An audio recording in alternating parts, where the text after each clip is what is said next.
Explained by the Billy Meier contacts, mysteries, myths, legends, conspiracy theories, historical inaccuracies, and more. Compiled by David Chance, revised October 18, 2023. Grigori Rasputin murder. Contact Report 487. Rasputin did not lead a dissolute life, as is attributed to him. This story is malicious slander. However, it is true that his murder could barely have been surpassed in terms of its brutality when, in 1916, he was murdered with a .455 Webley pistol by a British agent by the name of Oswald Rayner. Although he was married and had a family, Rasputin was an itinerant monk, that is to say, an itinerant preacher who, through suggestive influence, carried out miraculous healings which were truly self-healings of the sick. Thereby he also reached the court of the Tsars, where he had much influence as a friend to the Tsar's family, especially because, through a miracle healing, he had saved the Tsar's son from death. That did not please many sectors of the Russian nobility, for which reason they became Rasputin's sworn enemies, sought to take his life, and named him Holy Devil.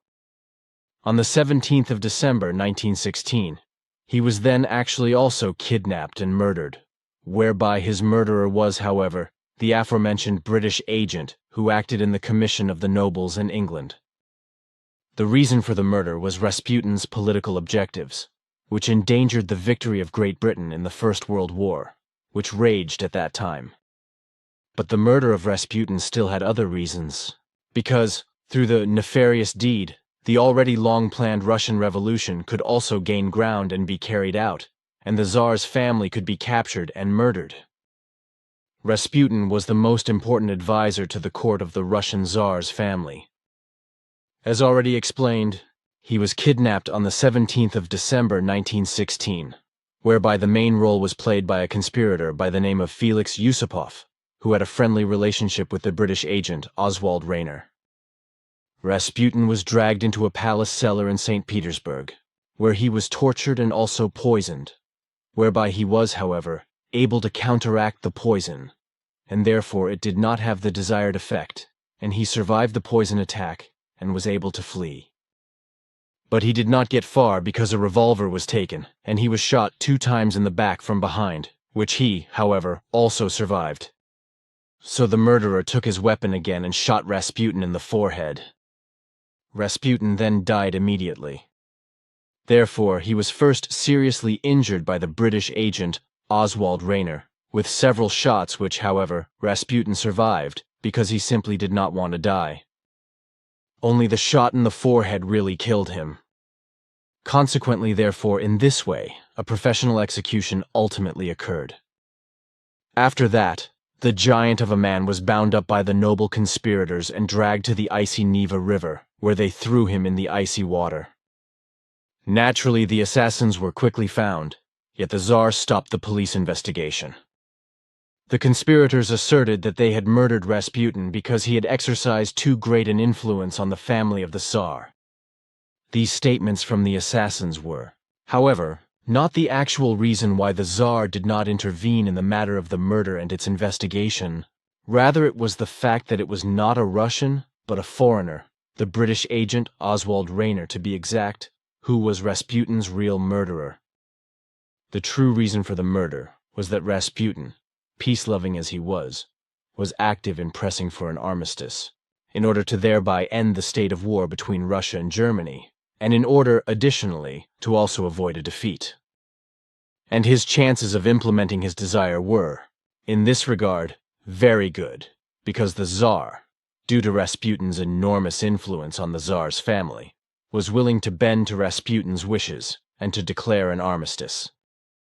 But the British, who saw their plans and the victory in the First World War endangered by Rasputin's peaceful political aims, did not like that. Consequently, they introduced into the plan, as murderer, an agent who worked hand-in-hand with the conspirators, and whose murder plan fitted theirs exactly, because the nobility were also not keen on an armistice. Had this come about then, the entire history of the world would have changed, because, namely, an end to the war with Russia would have enabled Germany to transfer an army of 350,000 soldiers to the Western Front. It would have thereby been possible for the German Kaiser to position his armies against the armies of France, Great Britain, and the USA, and to overcome them and to be victorious. So, Rasputin's murderer, with his license to kill, committed a cold-blooded murder in the commission of the British Crown, so that, in the First World War, the Allies could obtain victory over the German Empire. Contact Report 704. 5. Grigori Yefimovich Rasputin was a herbalist, and in this form a healer, but also an itinerant preacher, who was wrongly called an itinerant preacher, which has survived to the present day.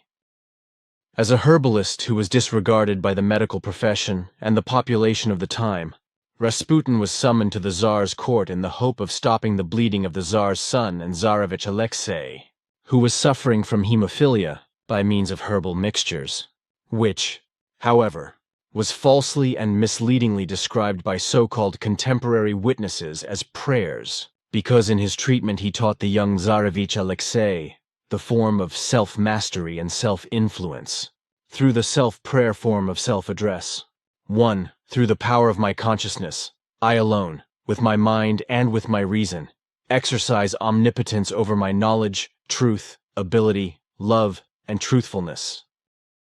2. My might alone spreads within me, but no other, if I am always aware of my own thoughts and feelings and unfold and use my knowledge, my wisdom, and my ability, and thus lead everything to true love, freedom, harmony, and peace within me. 3. The power of my consciousness is a determination for me, so I use it for my own good, for my thoughts and feelings and psyche as well as for my body. 4. Daily, I unfold and use my power of consciousness, so that it constantly works in me and lets me meet my ignorance, whereby I nourish my knowledge and wisdom with love, compassion, as well as with understanding and reason. 5. Through the power of my consciousness, I recognize my own mistakes and correct them, and avoid committing new ones, so that none can hinder me in my development and progress. 6. The power of my consciousness lets me recognize false teachings, wrong ways of thinking, and all dangers of faith addiction, as well as of harmful material and worldly things, and avoid them. 7. Through my power of consciousness, I am powerful even of my mind and reason, and through the omnipotence of my consciousness, I am always aware of my power, ability, peace, and knowledge, as well as my wisdom, love, and harmony, and I control everything. It was a fact that the successful work of Rasputin, whose task it was to instruct the people through his work as a herbalist, healer, and herald, with the young Tsarevich Alexei, was also confirmed by contemporary witnesses, as also confirmed by doctors and critics, among others, that Rasputin had an extraordinarily great influence on the Tsarevich at that time, and that he also had an inexplicable positive effect on his life-threatening hemorrhages.